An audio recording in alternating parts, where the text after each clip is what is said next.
All right, welcome everybody to our speaker series talk today by Dr. Mark Beattie. He's coming to us from the WSU Everett campus, and he is going to be talking with us today. The theme of his talk is Lessons Learned from Teaching Around the World, and we're really excited to have him today with us. We've had so far with the speaker series, we've had a student, we've had another admin member, and now today we're having a faculty member. Next week we're having some, or is it next week or 2 weeks from now, we're having some external people outside of WSU come. So I'm really liking the diversity that's coming into this program. So without further ado, Mark, you can take it away. Great. Thank you, Jacob. Thank you so much. And thank you to our students that are joining us for this opportunity. So as Jacob mentioned, my name is Mark Beattie, and I'm the Associate Vice Chancellor for Academic and Student Affairs here on the WSU Everett campus. I'm also attached as faculty to the Carson College of Business and teach with the School of Hospitality Business Management. Outside of that, I think you could consider me a world citizen and a lifelong traveler. And so this was a wonderful opportunity, and I'm very grateful to Jacob for putting this whole series together and giving opportunities for students when study abroad is much more challenging or completely shut down as we are now. So Jacob, and thanks to you and the international program teams for keeping this alive. And Courtney, thank you so much for being a champion of study abroad for us in the Carson College of Business. So you can collect all of these badges in the speaker series, and I hope that you are participating in that. Today, we are going to be focusing on understanding global systems, and I'll share some of the stories that I've had from traveling to various places and what I've learned and why it's important for you as a student to recognize and to actually seek out faculty that have taught abroad because of the perspectives that it really does bring to your teaching when you come home. I often find that, I always find that whenever I go out and I teach elsewhere, when I return, my teaching is improved. So that's kind of the gist of the series or today's talk. So understanding global systems, what does that mean? Advocating for the informed, appropriate action to solve complex global problems. Understanding the complex and overlapping worldwide systems that operate in observable patterns that are affected by or are the result of human design or disruption. I think right off the top of our heads, we can name several of those in terms of not just like war, but also trade, globalization, climate change, and even pandemics all operate under this global systems. And so the better off we are at understanding those, the better we can solve some of the problems that are confronting us today in 2020. One book I'd like to recommend that would really be something to keep in your travel pack is Rick Steves' book, Travel as a Political Act. Now, it's one you probably want to read at home, particularly if you're choosing the countries that you are traveling to. Might pick it up out of your customs bag, but check that out and check out some of Rick Steves' work that he's done in some of the developing world. It's very, very interesting. So let's begin a little bit of a travel log. I'm beginning kind of at the very start of my teaching career with this, but I want to back up all the way to the time when I was a student, just like you, and I was provided an opportunity and I had filled out all of the study abroad forms and everything, and I was approved to attend a program in France at the University of Grenoble in France. And it was all about French. I would learn the French language, French art, cooking, culture, everything, an entire academic year of everything French. And I turned it down. I was all set. I was ready to go. Everything was approved. I had financial aid for it, and I turned it down because I had this misguided notion that I somehow needed to finish my degree in 4 years and I had to power through and get it done. And to this date, that is the worst mistake of my life, is not taking advantage of an opportunity to study abroad while I was in undergraduate studies. So that probably solidified my commitment to travel and to study abroad right from that pivotal moment in my life when I was a student in my junior year and had this opportunity to take a whole year and study in France. So I began doing traveling very shortly afterwards, and I've traveled to Europe, Asia, Mexico, Canada, other places, but it was at the conclusion of my master's degree studies that my father was doing some work, some consulting work in Prague, and he said, "Why don't you come along?" And so I said, "Yeah, sure." And so I went with him and we kind of co-taught, co-facilitated the workshop that he was doing in Prague, and it was absolutely a fantastic opportunity. While I was doing my doctoral studies at Gonzaga University, I had the opportunity to study for a summer in France, in Florence, and Italy, other places with Meg Wheatley. Dr. Wheatley is a pretty um, well-known leadership and business author, and she was conducting a course in chaos and complexity theory through the lens of the Italian Renaissance. And so studying in France with her for the summer, where we would spend the mornings in the classrooms and then actually go out and see, touch, and feel some of the things that we were studying about in the theory and the actual history of that fantastic city. My doctoral research really focused on a group around called NetTel at Africa, which was a consortium of 8 African universities collaborating to put an online learning platform together. And this was early on in the days of online learning.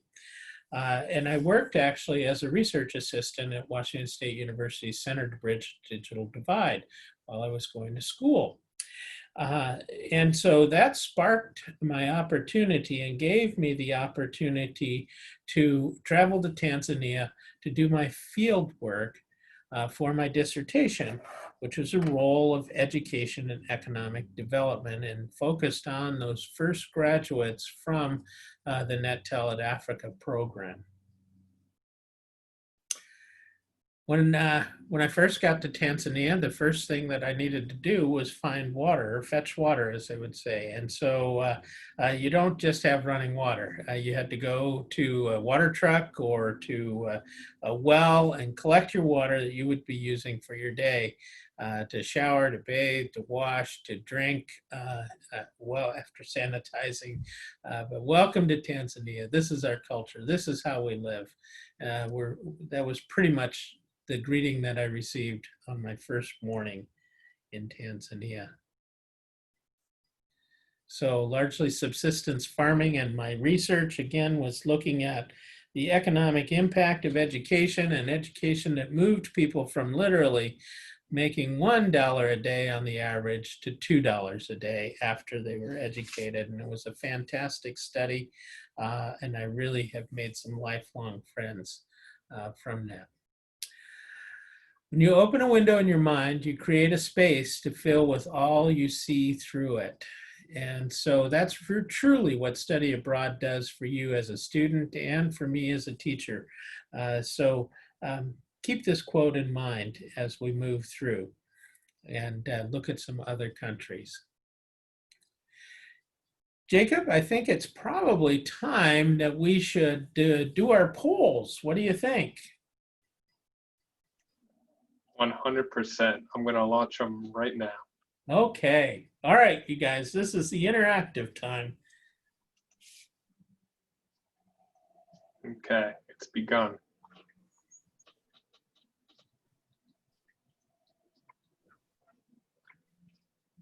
I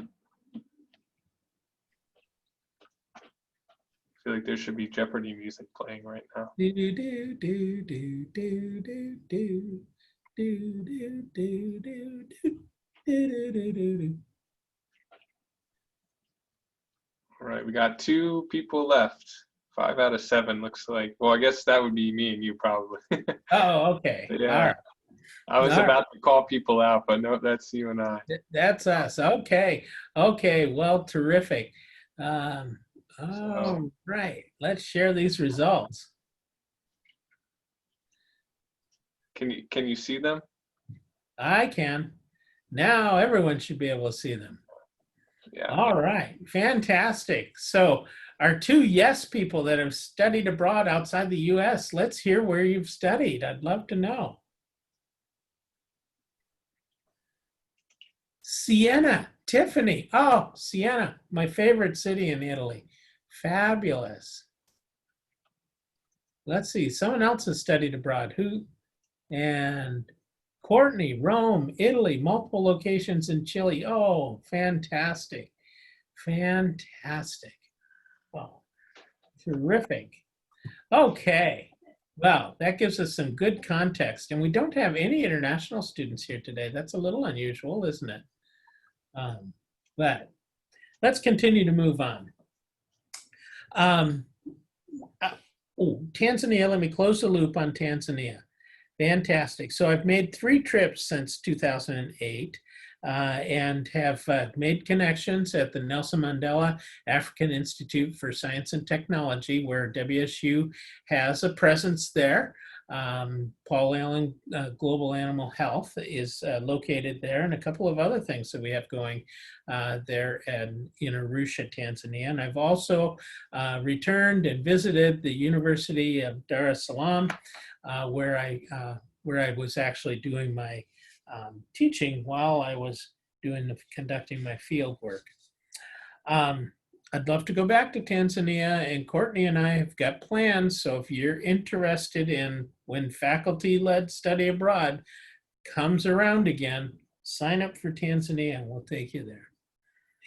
Some of the things that I've done subsequent to receiving my doctorate, I did a lot of work with Jesuit Commons higher education at the margins when it first started about 10 years ago. And it has subsequently grown and changed the name to Jesuit Worldwide Learning, but it was a program where it provided online education for people experiencing refugee and displacement situations in refugee camps around the world. And was sponsored through Jesuit Refugee Services. And so I had the opportunity to teach in some of the very first instances for online learning this is tertiary education. So they were receiving their diplomas, much like you as undergraduates. My first teaching experience was working with refugees in the northern part of Thailand. Again, this was all online, so I never actually got to visit the camps there in Thailand, but the students were a mixture of Karen and Karinga and others around Chiang Mai in Thailand that were in refugee situations there. Also, other classes that I taught were from the camp in Kakuma, Kenya, and Zalika, Malawi.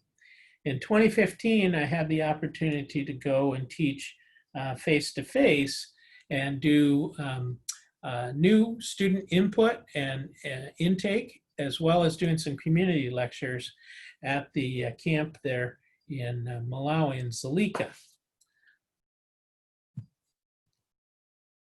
Plus, I get to fool around with the kids out on the soccer field. They had a good time with me there in Malawi. It's a fantastic experience there in Zalika and Kakuma. The average time someone spends in a refugee camp is about 10 years now. And so that's why having access to education is so important. So that kind of wraps up my Africa component. So let's listen to some music, and then we're going to get into a little bit of interactive fun. I'm going to have you learn a little bit of Kiswahili while we're here today. So check this out. Music is everywhere in Africa, and this is just down on a street that you walk down through in Zalika. Enjoy.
Whoops.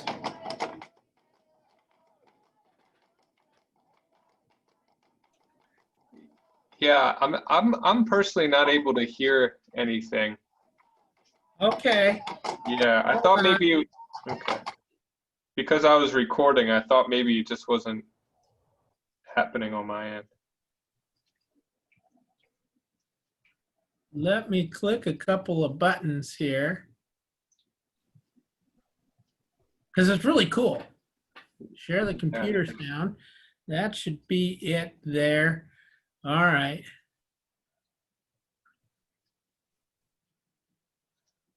Okay. Let's see if that works, folks. Mhm. Now, give me a quick thumbs up or a message in the chat if you can't hear it.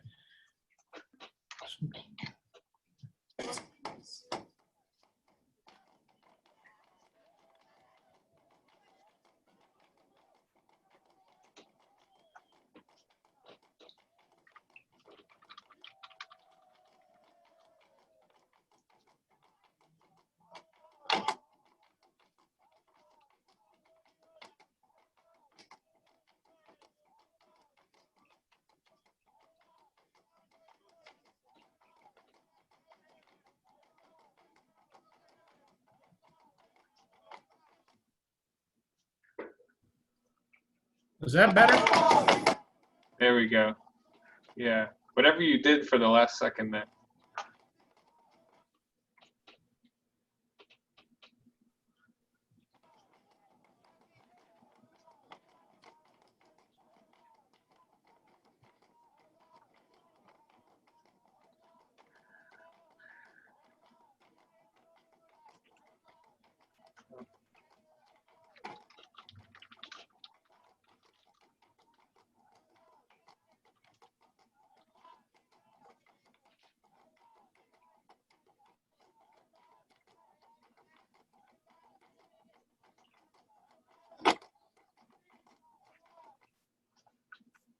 Okay, well, just trust me that the drums are really cool.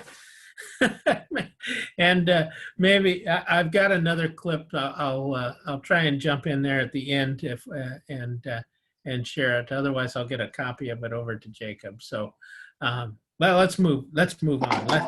Let's get into some interactive stuff. Okay, are you guys ready to learn a little bit of Kiswahili? I hope so. Okay.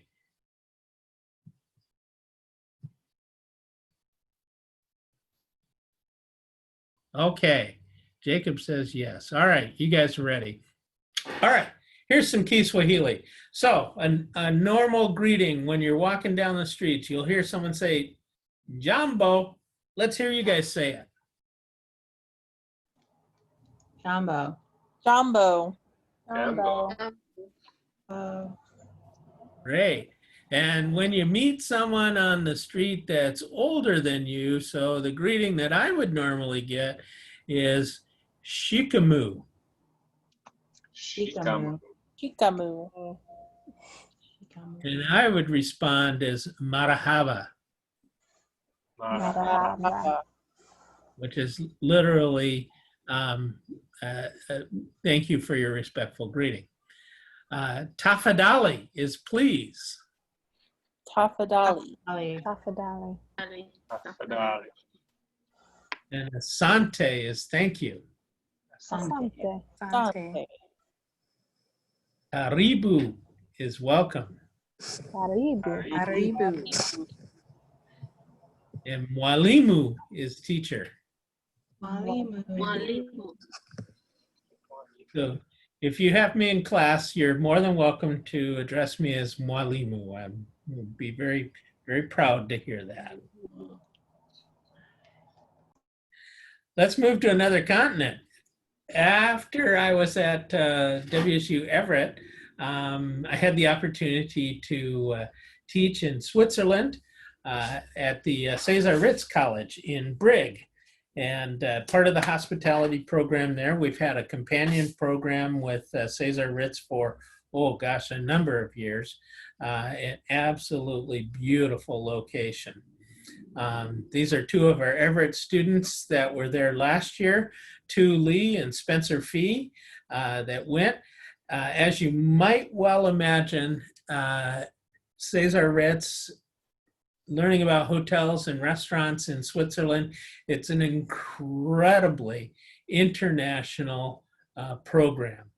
I had 33 students in my class, and they came from 17 different countries, and none of them had English as their primary language. So it was very, very exciting. I learned so much about teaching and about reading the room and just being open to the students. I remember one day I looked out and everyone had this kind of glazed look on their face. Oh. And I said, okay, all right, stop. How many of you are thinking to yourselves, I wish he would just stop talking in English. I am so tired. And everyone burst out into laughing. It was just an awful lot of fun to teach there, and gorgeous, as you might well imagine. This castle is actually just right in the middle of town in Brig, a small town down in the southern portions of Switzerland. Let's jump to a whole nother place. I had the opportunity in spring of 2019 to travel to South Korea as part of the Faculty Development in Business, sponsored by the College of Business and the IBIZ Fellows. And myself and Chadwick Miller from marketing were selected for the Carson College representatives. Had an absolute fabulous time. Really got to delve into the history of South Korea and to see multiple different locations.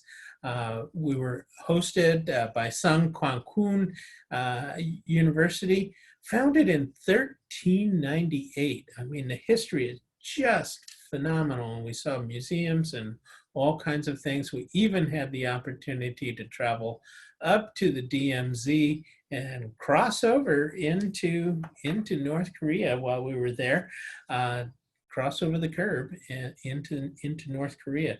So the DMZ, we got to visit the Kia plant, Amore Pacific, LG Science Park, food manufacturer, and we even got a chance to try our hand at bibimbap. So if you ever have Dr. Miller for one of your marketing classes, make sure to ask him to do a little demo of bibimbap. This past spring, actually just before the pandemic broke out, I had the opportunity to teach at Al Yamama University in Saudi Arabia, a long-time Carson College of Business partnership there, teaching in their Masters of Business Administration program.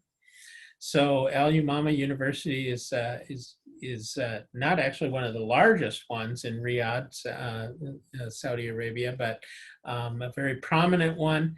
And it was quite an interesting experience, as you might well imagine. I had 35 students in my class, 26 men and 9 women. They were separated by a partition, men on one side and women on the other, and I taught down the middle. But absolutely fascinating to learn about the history and the culture of Saudi Arabia. I can't say enough of it. That was really an eye-opening experience for me, and enjoyed it very, very much.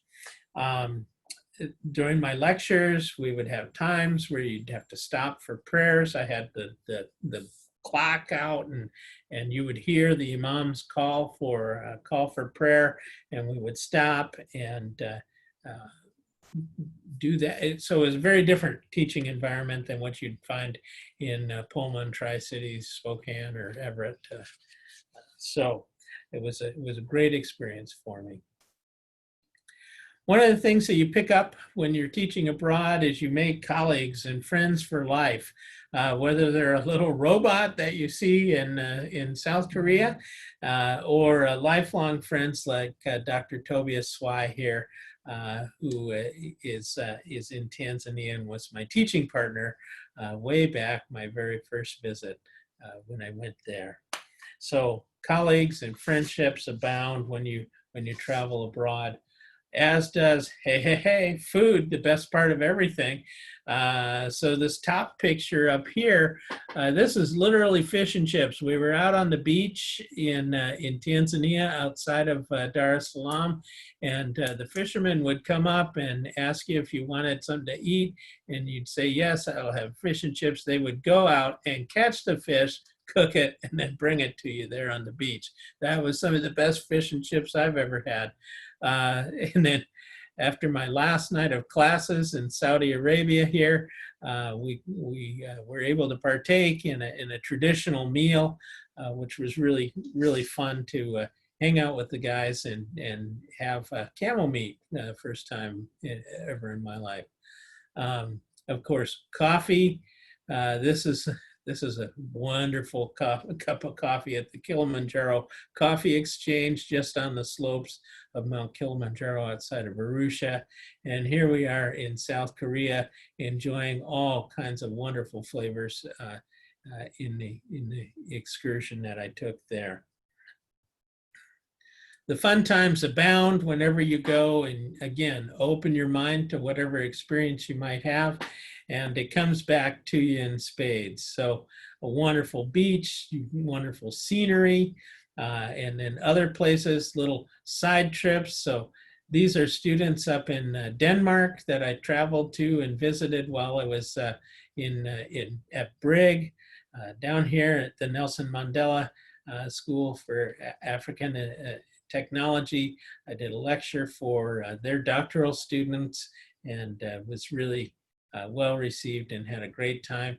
And you bring that home. Like I said, every time you go and you experience something outside, and when you return, everything is much better. And so here we are back in Everett at Dead Week Dim Sum, a tradition here in Everett where we all go out and have dim sum together right before finals week starts.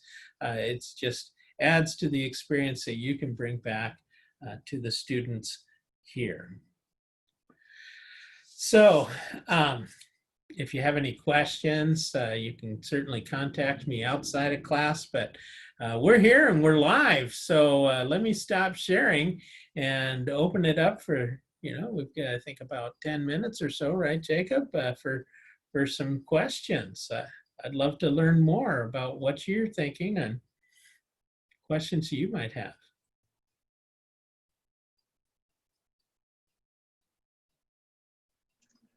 Yeah, I have a quick one. Yeah, I was really surprised about the university in Korea in the 1398. How it began way back in 1398, because I think we've always been told that, okay, yeah, in Europe, Cambridge, I've always thought Cambridge was, and it is, one of the oldest universities in the world. But yeah, Korea definitely rivals some of those old European universities. I was surprising to me. Actually, I think Saudi Arabia probably has them both beat Yeah, by yeah, a couple of millennia.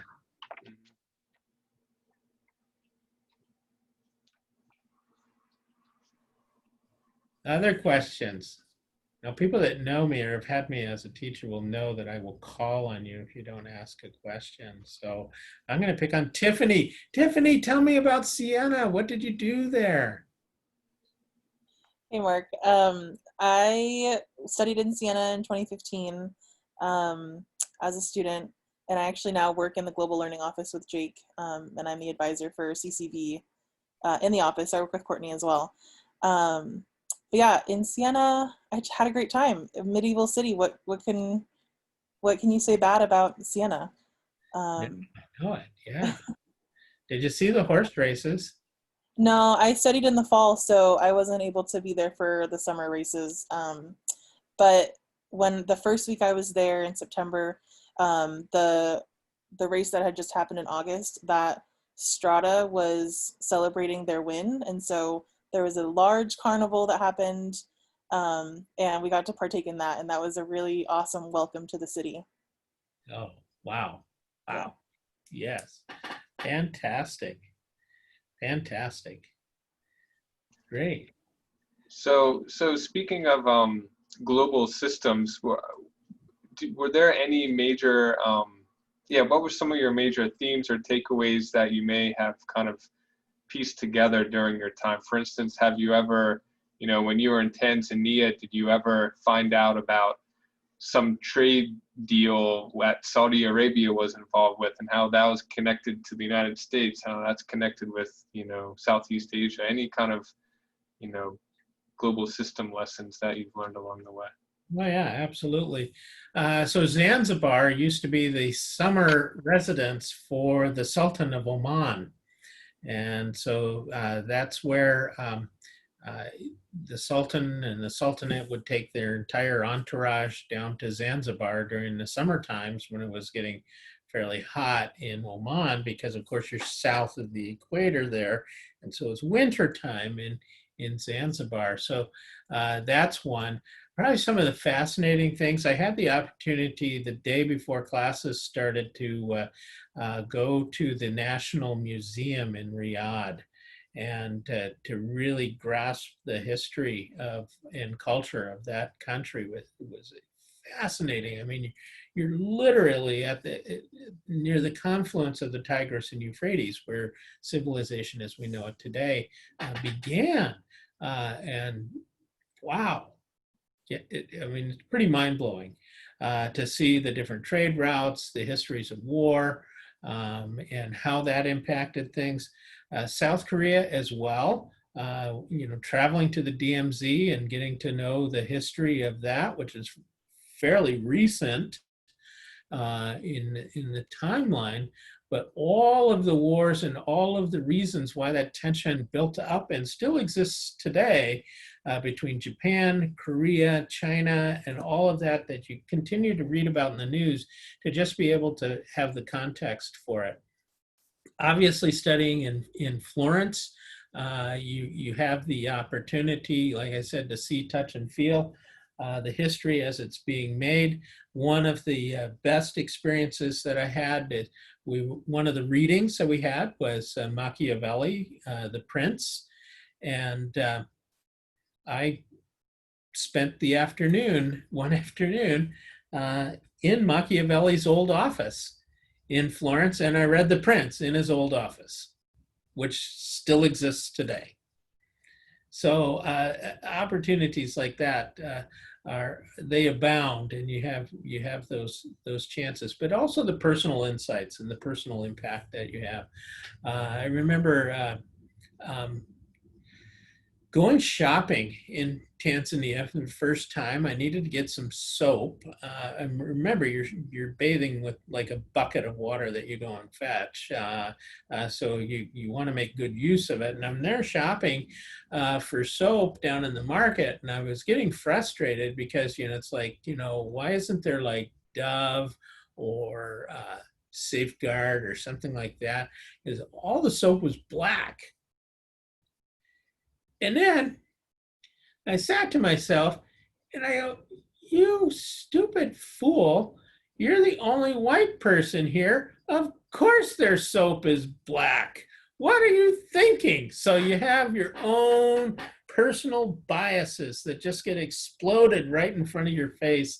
And you just have to wake up, and it creates another realization for you to bring home. Much more empathy and much more recognition of how much you have to learn. Teaching in Saudi Arabia, I was, you know, I've never been to the Middle East, and so the things that you read about in the papers are not always an accurate reflection. And so I did enough study, contacted friends, old students, and such, and got schooled up a little bit.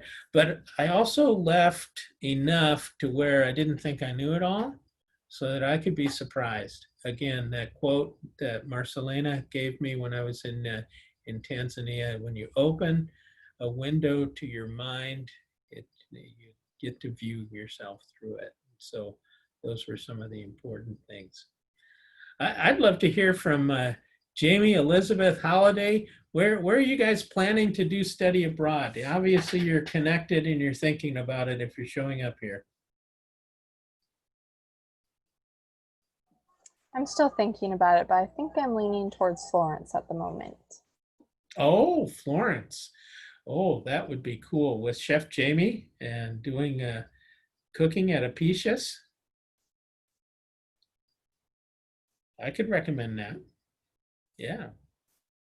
Elizabeth, where are you thinking of doing study abroad? I'm actually thinking to go to Switzerland. Oh, wonderful. Wonderful. Well, you will enjoy yourself. I had quite a difficult time choosing which pictures I was going to use for the presentation. You won't be disappointed. Yes. Jamie, where are you thinking of going? Hi, Mark. So I actually work in the Office of International Programs, and I work with you all on the faculty-led budgets and budget and finance. And so I have not had the opportunity to travel abroad, but I hear about and help build all these wonderful programs. And so I do have high hopes that one day I will be able to. But I did have a question for you about how do you choose your locations? Is it based on, the teaching or the research or that you're looking into, or how does someone who's never been abroad choose a location? Oh boy, excellent question. Okay, so most of it's by chance, I must say. Just saying yes when opportunities come about. For instance, we were traveling to Hong Kong for my wife's aunt turned 90, and we were going for her 90th birthday party. It was spring break a couple of years ago, and we had a long layover in Incheon Airport in South Korea. So I was there and catching up on emails in the middle of the flight, and boom, the message came through: we're looking for faculty who would be interested in applying to join us for the Faculty Development and Business South Korean Tour. And so I turned to my wife, I said, what do you think? She said, yeah, go for it. So I wrote my application letter and closed it with, I'm typing this letter to you from the airport in Incheon. I'd love to see much more of this beautiful country. Send. Boom. And I was picked. So a lot of it is just saying yes.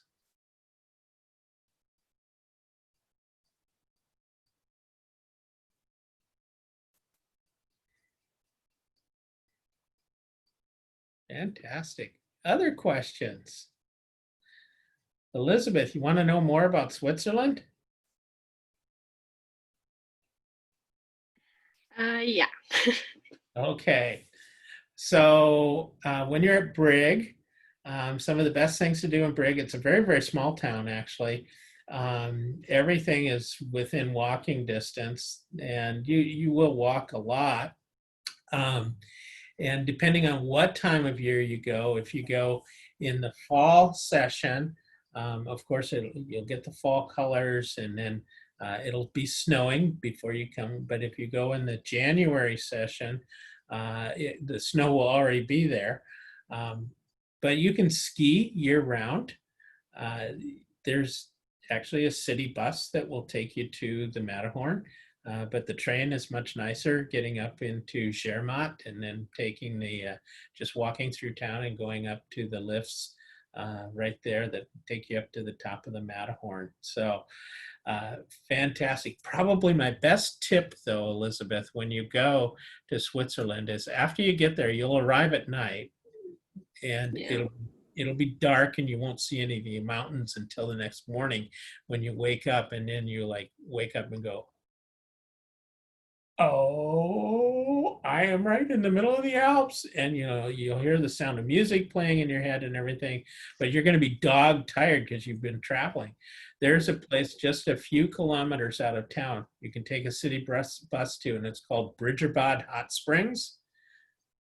Plan your first full day just going and soaking in the hot springs and getting rid of all that jet lag. There's my tip for going to Switzerland. Wow. That sounds exciting and interesting. Yes, I think you should.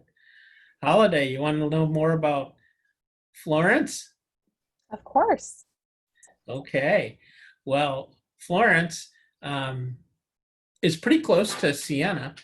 The history of Florence is really what you go for, and learning about the Italian Renaissance, being able to visit Leonardo da Vinci's his workshop, being able to go to the Uffizi and see all of these sculptures by Michelangelo. I mean, David, the sculpture, is like right there. Going into the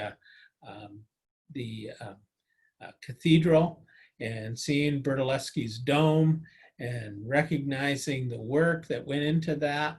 But just then getting out into the countryside and enjoying the music and the sidewalk cafes and Florence, gelato every day, gelato 3 times a day if you want it. You can't go wrong. It's absolutely spectacular. That sounds amazing. Thank you. And the course is there with Chef Jamie Callison. I think, Courtney, they still are splitting that up between Italy and France, right? No, we decided last summer not to continue the Italy and France one. So now it's just back to Italy. Italy, and is still doing the cooking school at Apicius? Yeah, exactly. Holiday, are you a business major or are you a different major? Lots of students go to Florence, whether it's with us or on other majors too. I'm an HBM major. Okay, yeah, then likely it's with Chef Jamie's program. Thank you. Yeah. Fantastic. You Yeah. also have your book. Well, not your book, but the book you said. Oh, Rick Steves, Travel as a Political Act. Thank you. This is what it looks like, everyone. Fantastic. Fantastic. Well, Holiday, you would enjoy Apicius. It's a very high-end cooking school. And the chefs they are European chefs. You will learn humility. But it's great. You study Italian. I think you still get like 3 credits of Italian during the time that you're there. And then you do the cooking and you have your coursework. Really, really special opportunity to put on your resume and to say, hey, I spent the summer cooking in Italy at Apicius, which is the oldest, it is the oldest culinary program in the world. I think Apicius was founded like in the early 1500s, mid 1500s, right around the time of the Renaissance. Yeah. So I have a question that's well, not really about gelato or anything, but the DMZ. How is the DMZ? It's kind of has a mystery around it, at least from our media. Was it intense, or was it like a tourist attraction, or what's the truth on the ground with the DMZ? The actual border, when you get there, of course, they've got it's fenced off like several kilometers on either side, and it runs the length of the country. And also, because no one is there, no one is inside that zone, it's one of the most ecologically pristine areas in the world now, because there's no humans to screw things up, right? But you get there, and those blue buildings are the ones where that were used for negotiating, and still are used for negotiating when there's things that transpire. So, for instance, when Kim Jong-un and President Trump met, they met in the blue buildings where we were, but you get there and you finally get to the border, and it really is kind of lackluster. I mean, there's military presence, and you saw, so, you kind of have lines, and you follow all their directions. You don't step out of line. That would be bad. But you get there to the actual border, and it's just a small curb. And you literally, it's only like 6 inches high, and you just step over it. And that's it. You go, really? I'm in North Korea now? It's like not that big of a deal. And why are we continuing to fight over all of this?